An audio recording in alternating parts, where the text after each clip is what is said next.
Cárnica Serrano es una empresa que, a pesar de su carácter familiar, pues ya no somos una pequeña empresa, sino que ya somos una gran empresa con más de 350 trabajadores.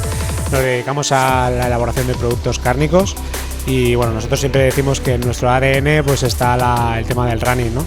Llevamos muchísimo tiempo apostando por esto y creo que es el aspecto diferenciador que nos distingue de cualquier otra empresa. De hecho, pues actualmente el club de atletismo, más del 70% de los corredores forman parte de la plantilla de Cárnica Serrano. Desde hace ya varios años que se planteó desde recursos humanos de la empresa el fomentar el running para cuidar a todos estos atletas que se querían iniciar. Se hizo una activación desde que empezamos a hacer unas jornadas de sensibilización, desde que hemos sido capaces de traer atletas de la talla de Martín Fiz para motivar, para dinamizar esta actividad, y luego hemos creado grupos de entrenamiento.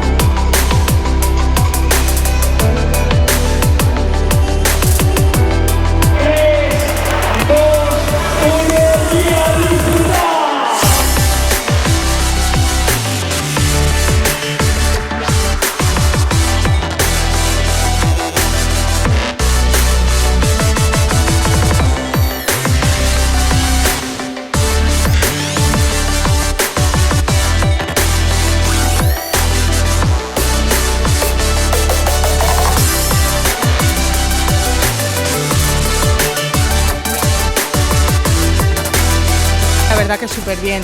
Es un día que estábamos esperando toda la empresa para correr, para disfrutar con los compañeros, y la verdad que pese al agua que ha caído hemos cumplido el objetivo. Hemos corrido 162 trabajadores de la empresa, que es más de la mitad de la plantilla, y la verdad que estamos súper contentos y agradecidos a todos que un día como hoy hayan venido a disfrutar de este gran día.